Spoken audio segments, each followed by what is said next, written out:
जज साहब अपनी ही माँ को वृद्ध आश्रम छोड़ आई। आश्रम में माँ का ध्यान रख सके इसलिए वहां के चौकीदार से दोस्ती कर ली थी और उसे कुछ पैसे दे दिए थे।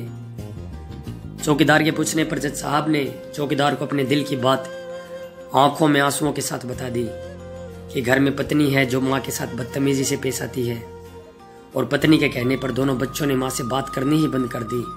माँ को अकेलापन लगने लगा और इन सब वजहों से रोती रहती थी, इसलिए उसे आश्रम छोड़ने के लिए आ गई। तो चौकीदार ने कहा, जज साहब आपके सामने सारे सबूत थे कि कौन सही है और कौन गलत है, लेकिन अपनी ही माँ के साथ न्याय नहीं कर पाए तो औरों के साथ क्या न्याय करते होंगे आप। ये बात जज साहब के दिल को चुभ गई। चौकीदार की इतनी सी बात का इतना असर हुआ कि 2 रात तक नींद नहीं आई। 2 दिन से खाना नहीं खाया, औरत भी नहीं गई। ऐसा लग रहा था जैसे एक चौकीदार ने जज साहब की दुनिया हिला ही दी हो। तीसरे दिन जज साहब अपने रूम से बाहर आए।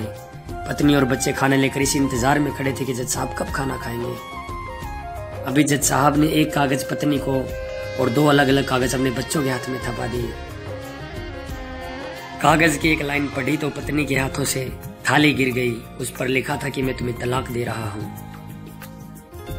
और बच्चों से कहा, आज से मेरी सारी प्रॉपर्टी आप दोनों की है, मुझे कुछ नहीं चाहिए। बच्चों ने उन्हें जबरदस्ती कुर्सी पर बैठाया, हाथ जोड़कर पैरों में गिर कर का कारण पूछा। तो आंखों में आंसुओं के सैलाब के साथ जज साहब बोले कि मेरी 65 वर्ष की माँ को मैं आश्रम छोड़ के आया हूँ, अनजान लोगों के भरोसे छोड़ के आया हूँ, और आप इन सब का कारण पूछ रहे हैं। हम लोगों को शर्म आनी चाहिए। रोज मेरे कोर्ट से आने के बाद माँ रोती थी कि बेटा प्लीज मुझे वृद्धाश्रम में शिफ्ट कर दो। आप में से किसी ने भी माँ से सीधे मुंह से बात तक नहीं की, और ये सब भी भूल गए कि जिस जज साहब को आज पूरा शहर सलाम करता है, उसी जज को मनाने में उसकी माँ का कितना बड़ा रोल है। कभी दूसरों के घरों में काम करने जाती थी तब भी मुझे अकेले ना छोड़ती थी। ऐसे भगवान समान माँ को मैंने आश्रम में छोड़ दिया, और वो भी ऐसे लोगों के भरोसे जिन्हें ये तक नहीं पता कि माँ को क्या बीमारियां हैं। खुद को कोसते हुए जज साहब कहते हैं, दूसरों पर फैसला सुनाने वाला जज, आज मैं खुद हार गया। मैं जज नहीं बल्कि गुनहगार हूँ, और मैंने जो गुनाह किया है वो शायद कानून तो माफ कर देगा, लेकिन ईश्वर के कोर्ट में वो कभी माफ नहीं किया जाएगा।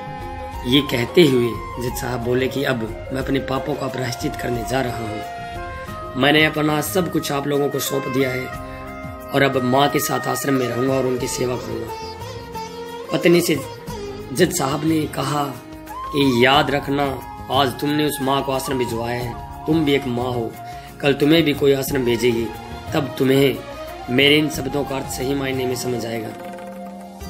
ये बोलकर जज साहब आश्रम के लिए चल दिए। आधी रात को चौकीदार भी जज साहब को देखकर चौंक गए। आश्रम के अंदर दाखिल हुए तो देखा माँ सो रही थी। करीब जाकर देखा तो पूरे परिवार की तस्वीर से लिपटकर रोते हुए माँ सो गई थी। आश्रम का प्रशासन भी जाग गया, क्योंकि पीछे पीछे पत्नी और बच्चे भी आ गए थे। उन्हें ये एहसास हो गया था उन्होंने क्या पाप किया है। तभी आश्रम के एक कर्मचारी बोली, हम इन्हें आपको नहीं सौंप सकते, क्या पता कल आप इन्हें मार दो। तो ये सुनते ही जज साहब की पत्नी को दिल में बहुत दर्द हुआ, और वो बोल उठी कि मैडम जी, शायद हमारे हाथों बहुत बड़ा पाप हुआ है, मानते हैं, लेकिन अब हम इन्हें मारने नहीं, इन्हें एक नया जीवन देने आए हैं। आश्रम के सभी बुजुर्गों की आंखों में आंसू थे। सब के सब रो पड़े, खुशी के आंसुओं के साथ माँ को घर ले आए। लेकिन वही आश्रम में नेक आंखें ऐसी थी जो किसी न किसी का इंतजार कर रही थी। माँ तेरा कर्ज मुझसे अदा क्या होगा, तू अगर नाराज है तो खुश खुदा मुझसे क्या होगा। दोस्तों, इस कहानी को लेकर आपकी राय क्या है, इसे नीचे कमेंट बॉक्स में जरूर बताएं। और दोस्तों, अगर आपको यह वीडियो पसंद आए तो इस वीडियो को लाइक करिएगा और ज़्यादा से ज़्यादा शेयर कीजिएगा, और ऐसे ही और भी इंस्पिरेशनल वीडियो के साथ हमसे जुड़े। हमारे YouTube चैनल को फेसबुक पर लाइक करें।